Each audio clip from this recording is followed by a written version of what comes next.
Le doute et le stress sont les véritables saboteurs du divin en toi. Le stress et le doute ne viennent pas des événements, ils viennent de ton incapacité à faire confiance à la vie. Tu crois que tu réfléchis mais tu résistes. Tu crois que tu anticipes mais tu bloques le flux. Ton stress te détruit. Vous êtes toujours là à imaginer des scénarios catastrophiques, à imaginer le pire. Jamais tu te poses et tu te calmes.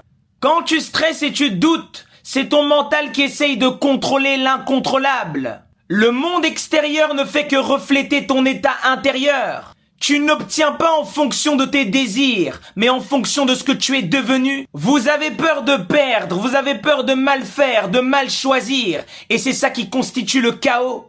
Le doute, c'est ton refus d'être guidé par ton âme. Tu penses que tu contrôles par la peur, mais en réalité tu te coupes du courant cosmique. L'homme qui se connaît cesse de douter, car il reconnaît que la source est en lui, qu'il est la source. Le stress te coupe de ton axe, il t'empêche de te calmer, pour que tu puisses percevoir et entendre la voix de ton âme qui est dans le silence. Chaque être humain a un potentiel divin à l'intérieur de lui, sauf qu'il y a des gens qui ne vont jamais l'activer. Il ne faut pas laisser ton mental t'enchaîner avec des pensées de peur, de comparaison et de précipitation. Chaque personne doit évoluer selon le rythme de son âme, pas selon le rythme de la société. Vous laissez le stress de la vie vous attraper, le stress de vos parents, le stress de vos amis. La société vous précipite à faire tout et n'importe quoi, et vous acceptez de le faire. Oh, je suis en retard dans telle chose, regarde les autres. Oh, ma copine s'est mariée, faut que je me marie. Et vous vous précipitez dans des mariages pour finir avec des bandits.